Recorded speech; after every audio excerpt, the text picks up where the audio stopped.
It's an excellent question, and it has very definitely changed.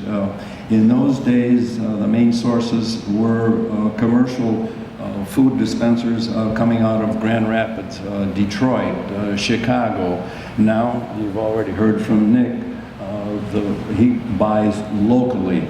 But at that time, there were some local little nickel foods on Washington Avenue, you might remember. Paul Feda had an excellent source of specialty items for us. But it was initially very difficult. Feta cheese, we had to have it transported in from Detroit for us because the quality of feta cheese that we wanted wasn't available locally. And things have definitely changed since those days. Product sourcing is a good thing to talk about because it's high on our list of priorities at the Soup Spoon. So we kind of use a multi-tiered system of how to decide what products to get. And the first criteria before we buy something is quality. We first and foremost want to get the highest quality that we can and keep it reasonably priced for all of us. So that's the first criteria. And then the second criteria, after we decided on what exactly the level of quality we're looking for that particular product, is can we get it locally for a reasonable price? So those are the first two steps that we go. So we use, for instance, in the summertime, we have a relationship with a organic farmer in Alma, Monroe, Family Organics, and Fred's the farmer out there, and him and his wife do an absolutely wonderful job with tomatoes and greens, cooking greens, and different kinds of vegetables. So we have learned to trust them and their products, so we'll use them for vegetables in the summer. One of our biggest sellers at the Soup Spoon is our craft beer program. We have 12 tap handles, and we're committed to only Michigan craft beer. So and we don't have any bottle service either. So when you come to the Soup Spoon, if you want to get a pint of beer, it's going to be a Michigan craft beer, or you're not going to be drinking beer. And that's an easy way to go. That's a slam dunk because Michigan has the finest beer products possible. So that's just an easy choice in our mind. And again, being produced in Michigan, the product has lesser travel time, so it's always fresh. So we always look first for the highest quality. Like Ange said, we use feta cheese, and we don't find that we can find locally the highest quality feta cheese that we want. So we actually have feta cheese FedExed in from a Greek importer in Pittsburgh. We get our olive oil from the Greek Orthodox Church over there. So quality first is always key, and then if we can find it locally, we do that. And I'm happy to say that a good smattering of our menu, most products come from a locally sourced regional area. So if you do your homework and you go digging and you really go after it, you can find both quality and reasonable pricing in the area. So it just takes a little bit of extra homework, but it's there. It's funny, Mr. Vlahakis mentioned Paul Feda.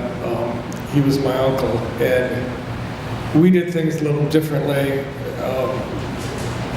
We all lived together, well, not in the same block, but in the same vicinity. And if we needed something, my Uncle Frank or Paul or one of the brothers would just drop it off either at the house or the restaurant, and we'd pay him out of the till and no receipt or anything like that. But that was way back in the day, and then the warehouse burned down, and we actually had to get things from Gordon's and Cisco with receipts and deliveries that only would come once or twice a week, and we had to change our whole way of doing business. But now, through Gordon's and Cisco, you can get things very fresh almost the next day. That never used to exist even 4 or 5 years ago, such as your fresh herbs. You can get fresh fish that is less than 24 hours old, things like that. However, now that the farmers market down here and other places have opened up and become more accessible, I have a cooler downstairs I don't even use anymore, a walk-in cooler. It was just wasting energy. We've gone so much to fresh and local that it's even saving me money, not only because it's less money, but the electricity that old cooler was generating is no longer in existence. So between the three, things are really fresh. I mean, back in the day, you could get things that were frozen, freeze-dried. That was about it. It is. It wasn't just us. That's just how they did it. I mean, that's the only way they could do it. But now, with the new technology, the way things have grown here in the state, it's quality. So. Well, I have friends and mainly family that are in the business. Frank's Press Box, Trippers. Jim Tripp is a real good friend of mine. Who else? Reno's. You know, it seems if it's an Italian restaurant, I'm related to them. And we see each other at funerals and baptisms, and you know, just sometimes I'll just say, you know, I just got to get out of here for the night, and I'll just go over to Frank's on the west side and hang out with my cousins and stuff like that. I guess I look at other restaurants as my competitors, but we're all in it for the same reason, and it's to make a profit and to represent Lansing. And I always have a good feeling when a family-owned restaurant opens up. Not so much about the corporates, but when a family-owned restaurant opens up, I make it a point to go over sooner or later and introduce myself.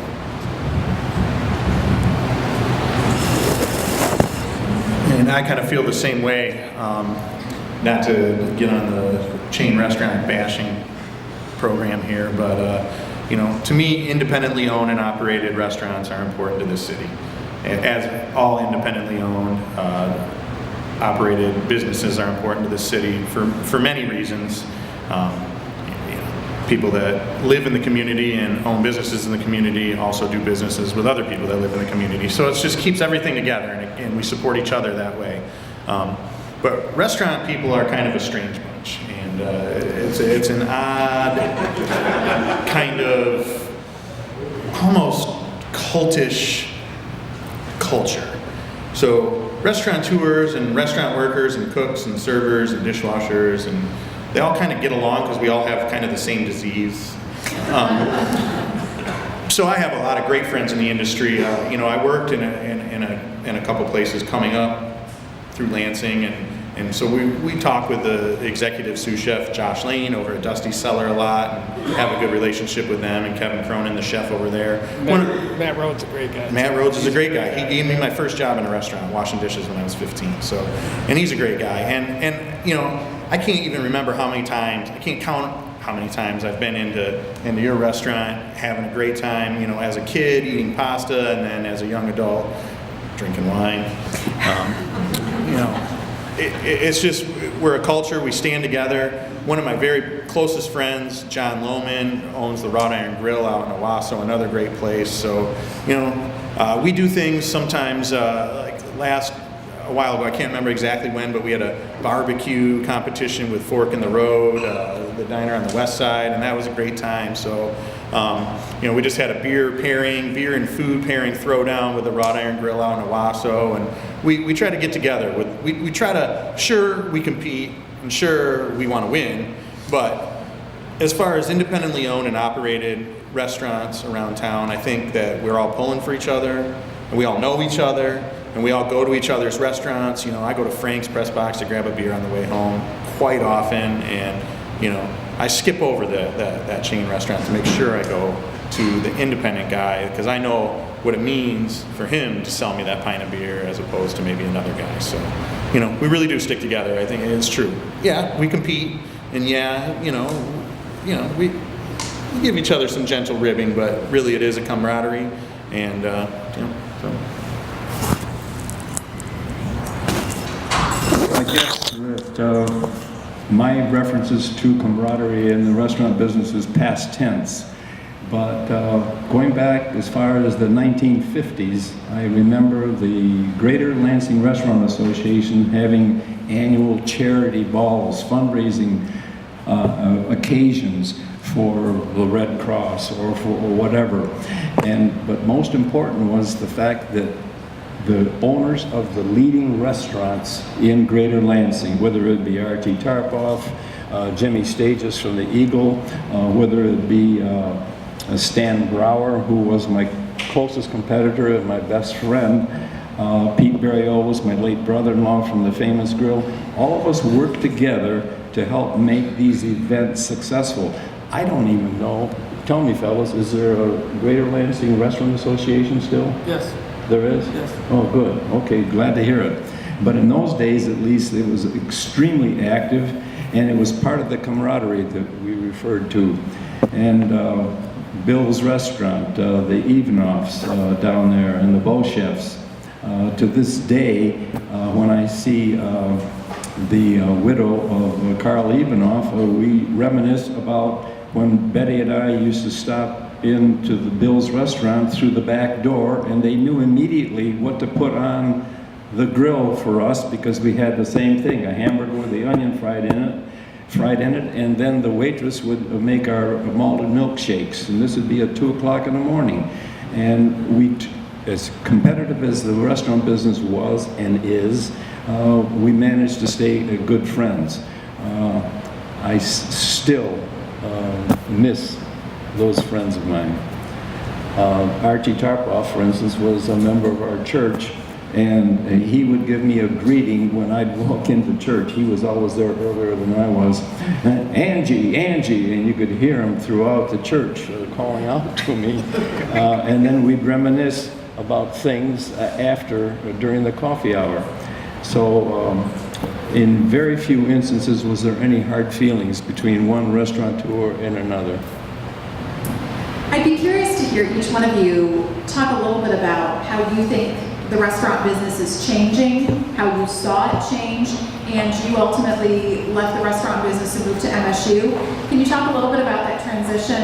And then for those of you gentlemen who are still in a restaurant today, how is it, what do you predict for the future? What direction do you think we're going in Lansing with our food? Well, I have seen a tremendous change in the restaurant business from, say, 1940 when I started to now, 2014, and that is the coming of the corporations, the franchises, and that's part of what's made it so difficult for the groups to get together to put on these big functions, because if you are part of a national corporation, they could care less about raising money locally for a charity. And that is one thing that has really, really changed. The other thing is that one thing at Jim's that we were known for was the service.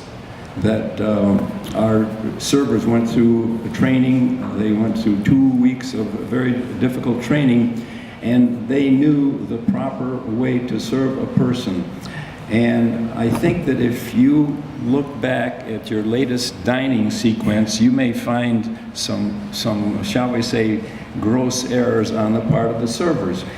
For instance, the other day, we were at a dinner at a very, very, very nice restaurant, and the server brought the draft beer to me like this, okay? I almost freaked. And Betty, she says, "Don't you say anything." And I didn't. I just put it off to the side, and I didn't drink it. How many times had that waiter picked up dirty dishes, had picked up credit cards, had picked up money that may have had germs on it, and then came and served your drink like that to you? Another thing that's happening because of the lack of training is that, as an example, and think about this the next time that you're at a square top table. There's a square top over there.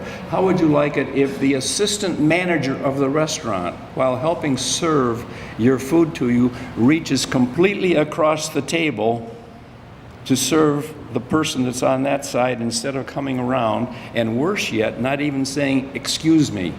And that has been happening far too often, and it bugs me. And again, Betty says, don't you dare say anything. And that's my concern lately, because our reputation was based on the food, the atmosphere, and the service. And we spent a lot of money on service. And last fall, when we had our reunion to celebrate the 99th anniversary of the founding of Jim's, we had over 100 people that showed up from places as far away as St. Petersburg, Florida, Kentucky, and New Hampshire. And what made them come back was their pride in having learned things correctly. That they could go anywhere else and get a job in the restaurant business and know that they were better than the other servers there because they had been properly trained. I mean, to me, it's a source of pride, and I learned that training, the importance of training, by the way, from having gone to seminars in the past. And I guess I'm an old fogey, and I should quit talking. I get wound up on this thing. Say that I think that Lansing, as well as many other places in the Midwest and all over the United States, got beguiled a bit by the spit-polished brass and metal of these new fancy commercial restaurants that went in with their big pictures on their menus and their good pricing and what seemed to be this wonderful deal. I can get this steak for $10 and look at this brand new perfectly manicured building. And I think that we're rapidly coming out of that and realizing that as Ange said, that those places aren't really giving us a quality product or really getting it served in a proper fashion. And that to find that really good dining experience where the service is manicured properly, that the food is cared for, that we have to look to the local restaurants, the single unit restaurants that are independently owned and operated, where the restaurant owner is there and talking to the people and going back there and yelling at that cook because that food isn't quite just right, and correcting that server that sets the glass down wrong. And I think that Lansing is really going to be on the forefront of culinary things. I mean, we just have some wonderful restaurants that have gone in recently that are just really doing amazing things with food and amazing things with service. And they might not all be in these beautiful brand new boxes, cookie cutter boxes, but it's really important to give them a shot and go check it out, because exactly what Ange is talking about is what you're going to find in these places, and that's the very best food given to you with the very best service. So I think Lansing is really coming forward and coming strong and way ahead of our Midwest learning curve as far as that. So I think the restaurant business is a roller coaster with fads, the Atkins diet, the no carb diet, I was like, I'm not going no carb. I'm an Italian restaurant. I am not going no carb. I was pulling my hair out for about a year and a half, and that faded. I think what I see, and I'm not an old guy by any means, but I've been around the block a few times, and I've been in the business ever since I was 12, is the work ethic of this generation coming up. Even the hippies back in the 60s and 70s, sure, they had long hair and they were a little weird, but by God, they had a work ethic. They came to work and they didn't brag about being on time. They came to work, seriously. And they worked hard, and they had parents that grew up in the 40s and 50s that knew if you worked hard, good things are going to happen. This generation now is a little frustrating, and that's what I see, in my opinion, has been the biggest challenge in the restaurant business, is to get these younger folks the impression that, you know what, you work hard, you pay your dues, yeah, you're going to fail. And you're going to fail a lot, but that's how you learn. it's just going in one ear and out the other, and they do this. I don't want to offend anybody, but I guess I'm old school, but you know, that's what I see has changed the most in the restaurant business. I'd like to finish up this portion of the panel by asking each one of you to share one of your favorite stories from the business over the years. Maybe a little anecdote of some sort. We'd be here all night, but the one, well, there's two I remember. The one is when I was just a little kid, and my grandfather was an avid outdoorsman. He loved Michigan. He loved the United States, being outdoors. He hunted, he fished. He would just take me for walks in the woods, and if you come to the restaurant, that whole wall is full of him with his deer and his fish. And I can remember he was going hunting and with the chief of police, and he was an Italian guy. And my father was sick, and my uncle was in Florida, so my mother had to come and open the restaurant because my grandfather was going hunting. And we walked into the restaurant, and my grandfather had English setters, and they were running all around the restaurant, and my grandfather had his hunting gear on and his hat, and there was the chief of police sitting at the bar with his angry look at his face. And I said, "Grandpa, I thought you were going hunting." He said, "I'm going hunting! The car won't start!" I said, "Oh?" So all of a sudden, here's this taxi cab pulling in the front of Emil's. He loads the dogs up there. He puts the rifles in the back, and away they go. They go hunting. Nothing stops that guy. And then there was another time when I can remember, you couldn't talk my grandfather into anything. It was pretty much his way or the highway. And I don't know how this salesman did this, but he talked my grandfather into having this chair on a track behind the bar that would, all the bartender had to do was to sit in its chair, and it would just go back and forth, and you could wait on your customers, and the bartender would never get fatigued, and it'd be the greatest thing to hit Lansing since pockets. So he installed it. There was this track behind the bar. The bartender would sit there, but he never asked how fast the chair would go. It went at a snail's pace. The phone was ringing, people were hollering for to-go orders, they wanted drinks, and this guy would just go. So about 2 days of that, you know, now the bartender has this track behind the bar, and he's got to be tending bar, you know, stepping over this track. And then it was in the State Journal and the whole 9 yards, but about 2 weeks later, they took that thing out, and it was never in any bar in the city of Lansing ever.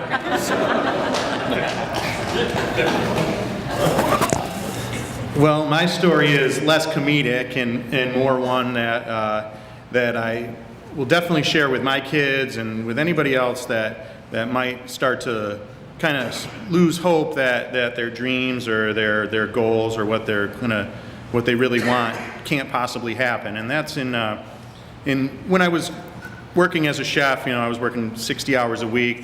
The place I was at then was a 45-minute commute both ways. I had a brand new baby at home with my wife, and I knew that I had to get to Lansing. I knew I had to have my own business and get out of that situation. So when we saw that space that the Soup Spoon's in now was empty and available for rent, you know, I needed to come up with a way. We didn't have any money. I mean, I think we had $5,000 from a tax return that we had saved in a drawer that we were going to do something with. And so I thought back to high school, and in one of our, you know, business classes or economics classes, we learned how to write a business plan. So in 2005, I wrote a business plan about how I was going to put a lunch restaurant on the east side and serve the business community sandwiches, pasta, and soup on Monday through Friday from this hour to this hour. I think we opened from 11 to 3. We were open 4 hours a day. And I wrote this business plan, and I was very proud of it. It was, you know, had my dad edit it, and I was ready. And started shopping it around to banks. And I must have handed that to every single banker in town over the course of many, many months. And a couple things, couple leads, got a couple callbacks, and that was pretty cool. And had a meeting with one guy, went in, and I was ready, and they all came with the big no. And you know, it was very disappointing and very depressing, and I was trying to figure out, okay, well, it just didn't work out, that's fine. And there was one bank, actually kind of a local bank, that I hadn't tried yet. And it was just a last-ditch effort. I said, you know what, I might as well, I've tried everyone else, I might as well, just for the sake of it, give the business plan to this guy. And about 3 weeks later, I was driving on the commute out to my job, and I got a phone call. And it was the vice president of commercial lending from this bank. And he asked, is this, you know, are you Nick? And I said, yep. He said, I'm reading over this business plan, and I see what you're talking about. And he said, yeah, I think we can do this. And I probably almost crashed the vehicle and took everyone out, and my jaw dropped, and I was just in shock, and called my wife immediately, and you know, went in and talked to the guy, and everything ended up working out. And you know, we started the restaurant on just a very small shoestring budget. And I don't know if you ever, when we opened, if you remember, everything was used chairs and tables and used equipment. It was kind of beat up looking at first, but everybody supported us because the food and service was good. But that story to me is that even when you think it's gone, that if you just try and you just persevere and keep that, have a good plan, that good things can happen.